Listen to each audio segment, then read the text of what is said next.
Hi అండి. Today ఇల్లు ఇల్లాలు పిల్లలు ఎపిసోడ్ ఏం జరిగిందో చూద్దామా?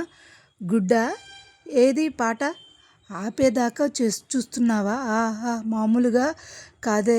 వెళ్ళామంటే వెళ్ళామంటే ప్రేమగా చూసుకుంటాను, జాగ్రత్తగా చూసుకో. అట్లా కాకుండా కట్టింగ్ చేసావు అనుకో, శాపం తగిలేసి నీకు జీవితంలో మ్యారేజ్ కాకుండా కట్టింగ్ అయిపోతావు. ఓ మై ఇడ్లీ అండి. ఒక ఇడ్లీకి వచ్చిన వారికి హర్రర్ సినిమా చూపించినట్లు అసలకే పెళ్ళి కావట్లేదని దిగులుతో ఉన్నాడు. నన్ను ఇంకా భయపెట్టకన్నా, అదే నీ మంచి కోసమే చెప్తున్నాను తమ్ముడు అన్న. నాకు డౌట్ చెప్పు తమ్ముడు. నువ్వు ఇడ్లీల మీద విధానం చూస్తుంటే ఈ వ్యాపారం నువ్వు ఎప్పటినుంచో ఉన్నట్టుగా నాకు అనిపిస్తుంది. ఏమంటావు? నీ చెయ్యి ఎందుకు ఇరుక్కుపోయింది? ఊరికే ఉండలేక ఖాళీగా చెయ్యి ఉందని పెట్టేశాను. అలాగే నీకు సంబంధం లేని విషయంలో తలదూర్చావనుకో, నీ తల కూడా ఇరుక్కుపోద్ది. ఓ మై ఇడ్లీ తల కూడా చెప్పు. వద్దు వద్దు వద్దు, అసలు వద్దు తమ్ముడు. 2 బోండాలు వేశాను తప్ప ఇంకేమీ అమ్మవా?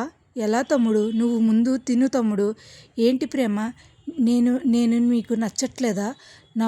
నాకు నీతో మాట్లాడాలని లేదు. అయ్యో బాబోయ్, వీళ్ళిద్దరూ ఎప్పుడు ఒక నగరంలో తిరగకుండా రాసుకుని పూసుకుంటూ పాటలు వేసుకుని తిరుగుతుంటారు కదా. మరి ఇప్పుడు ఏంటి వీళ్ళిద్దరూ ఇలా ఒకరినొకరు సంబంధం లేనట్టుగా ఒక లడ్డు కూర్చున్నారు? ఓహో, ఏదో తేడా కొడుతుంది. అదేదో మనకి పనికొచ్చేలా ఉంది. సీతమ్మ అందాలు రామయ్య సూత్రాలు అంటూ. మా గవర్నమెంట్ కోడలి గారు, అమ్మ మేనకోడలు, ఒకసారి ఇటు రండి. మిమ్మల్నే ఏంటత్త పిలిచావు? చెప్పండి అత్తయ్య. పిలిచి స్టవ్ ఎలా వెలిగించాలో నాకు నేర్పాలని. మరి లేకపోతే ఏంటి? ఇద్దరు రోజు వేస్తూ కాస్త సాయం చేస్తే వంట పని కాస్త త్వరగా అవుతుంది. కానీ వంట పనిలో అత్తకి సాయం చేద్దామని కూడా లేకుండా ఎందుకు అలా పిలిచారు అత్తయ్య అంటూ ఎంత బాగా అడుగుతున్నారే. ఇద్దరూ కలిసి ఆ కాయగూరలు తరగండి. ఎప్పుడు మీ అగ్గిపుల్ల కోడలే వంట ఇంటికి ఆక్రమించేసి ఎవరిని రానివ్వదు కదా. మరి ఈరోజు ఏమైందంట? మేము నిప్పులా వెనక్కి పాపం వల్లి వాళ్ళ అమ్మా నాన్న ఆస్తులన్నీ పోయాయి అని బాధలో ఉంది కదా.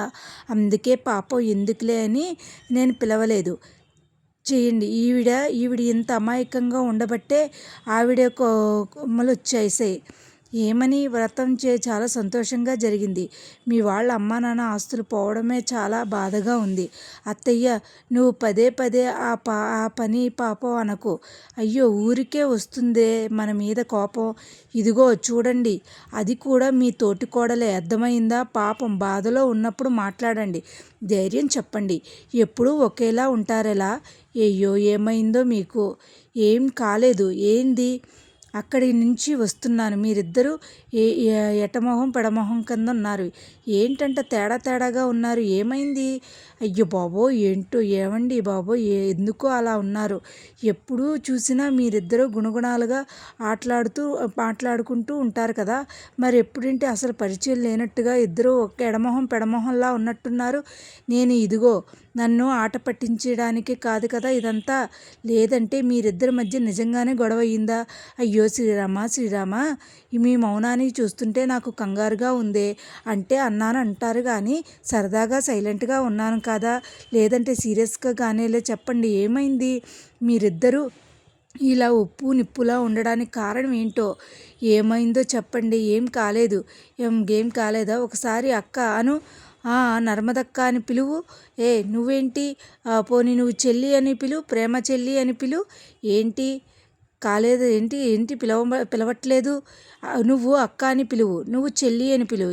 మీరిద్దరూ ప్రేమ ఏంటి వెళ్ళిపోతున్నాం? నువ్వేనా పిలువు నర్మదా. అయ్యో, డౌటే లేదు, వీళ్ళిద్దరి మధ్య ఏదో జరిగింది. దేవుడా, ఈ సమస్య పెద్దది కాకుండా చూడయ్యా. శ్రీరామ వచ్చి బాబోయ్. అయ్యో బాబోయ్, వీళ్ళిద్దరి మధ్యన పచ్చి గడ్డి కాదు, తస్సవే బొగ్గు వేసినట్టు ఉంది. ఈ మంటలో మనం బ్రహ్మాస్త్రం మార్చుకోవాలి. ఈ జన్మలో వీళ్ళిద్దరూ కలవడానికి చెయ్యాలి. ఏంటి తరుచుకు తిరగబడుతున్నావు? నా పక్కన వచ్చి ఎందుకు కూర్చున్నావు? ఎందుకేంటి నా చెల్లి కాబట్టి. కానీ నీతో మాట్లాడటం నాకు ఇష్టం లేదు. కోపంలో మొహం పగిలిపోద్ది. ఏంటి పిచ్చి పిచ్చిగా ఉందా, తమాషాగా ఉందా? ఏదో పిల్లవి తెలియదేక నా మీద కోపం తెచ్చుకున్నావు అంటే నువ్వేం అర్థం చేసుకోవని నేను చూస్తుంటే ఈ రోజుకి ఎక్కువ చేస్తున్నావు ఏంటి? నేనేం ఎక్కువ మాట్లాడలేదు. నువ్వే చేసిందే నాకు నచ్చలేదు. అందుకే నేను నీతో మాట్లాడట్లేదు. ప్రేమ కథలు పడ్డాలంటే నిజంగానే కొట్టేస్తాను. అయినా ఎవరి కోసమో మనం మాట్లాడుకోకుండా ఉండటం ఏంటి? బుద్ధి లేకుండా అసలు రోజు మీ చెత్త డిస్కషన్ ఏంటి మన మధ్యన? నీతో మాట్లాడటం నాకు ఇష్టం లేదు. అక్క ఏంటి నాతో మాట్లాడడం ఇష్టం లేదా? ఏంటి మాట్లాడకుండా నువ్వు ఉండగలవా? ఉండగలను. నోరు తెరిచి సమాధానం చెప్పు. నీ అక్క మాట్లాడుతుంటే నువ్వు ఉండగలవా? చెప్పు. ఉండగలను. అవునా? సరే అయితే అదే మాట మీద నా మొహం మీద చూసి చెప్పు. చెప్పేది దిక్కులు చూడమని కాదు, నా మొహం చూసి చెప్పని. ఇప్పుడు చెప్పు. నాతో మాట్లాడకుండా నీకు ఇష్టం లేదా? నీతో మాట్లాడకుండా నేను ఉండగలనా? చెప్పు. చూడు ప్రేమ, ఓ తల్లి కడుపును పుట్టలేకపోయినా మన సొంత అక్క చెల్లెళ్ళలాగా మెలిసామే. ఈ ఇంటికొచ్చిన కొత్తలో నీ కంట్లో కన్నీరు, నా మనసులో ఒంటరినే దిగులు రాకుండా చూస్తున్నావు అమ్మని నేను. మరి నాతో మాట్లాడకుండా ఉండగలవా? నువ్వు నాతో మాట్లాడకుండా ఉండటమే మాత్రమే కాదు, నా చెల్లెలతో మాట్లాడకుండా ఉండలేను. అరే సాక్షి, వీళ్ళిద్దరి మధ్యన మనస్పర్ధలు రావటం ఏంటి దేవుడా? అయ్యో ఏం చెయ్యాలి? అక్క చెల్లెళ్ళు, ఓ నర్మదక్క, ఓ ప్రేమ చెల్లి, అయ్యో మీరిద్దరూ మాట్లాడుకుంటున్నారా? ఐ లవ్ యూ అక్క, ఐ లవ్ యూ చెల్లి. అయ్యయ్యో ఏమి? ఆగండి. మీరిద్దరూ నన్ను కావాలని ఆట పట్టించారు కదా? లేదు, నిజంగానే జరిగింది. అందుకే ఏదో ఒకరోజు అప్పుడప్పుడు అలా జరుగుతుంది. ఇంకెప్పుడు జరగకూడదు కదా? ఆ గొడవ పడ్డారా? ఒకవేళ మీ మధ్య గొడవ వస్తే ఏం చేస్తావు? సర్దుకుపోతాం. ఏం చేస్తావు? ఇద్దరూ వచ్చి మీకు ముద్దు పెడతాం. ఫ్రెండ్స్, ఈ జన్మలో మిమ్మల్ని కలుసుకోకుండా చేద్దామని అనుకున్నా. 2 నిమిషాలు కూడా అవ్వలేదు, ఇందులో కలిసిపోయారు. ఏంటిది? నేను ఏదో చెయ్యాలనుకుంటే పాపం ఏమీ అవ్వలేదు. ఏమండి? ఆగండి. ఆవిడ గారండి, నర్మదా ప్రేమ వాళ్ళు గురించి ఎందుకు చెప్పలేదు? ఏంటని? దాని వెనుక ఉన్న మర్మం ఏంటంటారు?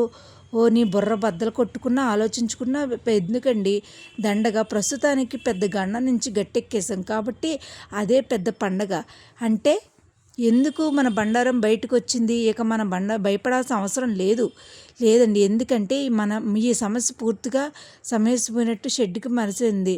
మీరు నన్ను ఆ ఇంటికి పిలిచి ఇదొక బాబోయ్ అమ్మడో ఒకసారి అంత మాట అయినా సో ఆయన ఇప్పుడు ఆ ఇంట్లో నీకు మామూలుగానే ఇస్తాడు. మీకు ఇచ్చిన 10 లక్షలు అమ్మడో నీకు అసలు మ్యాటర్ తెలియదు కదా, అందుకే నువ్వు కంగారు పడుతున్నావు. అల్లుడి గారికి 10 లక్షలు ఇవ్వలేమని మనకు బాగా అలవాటు కదా.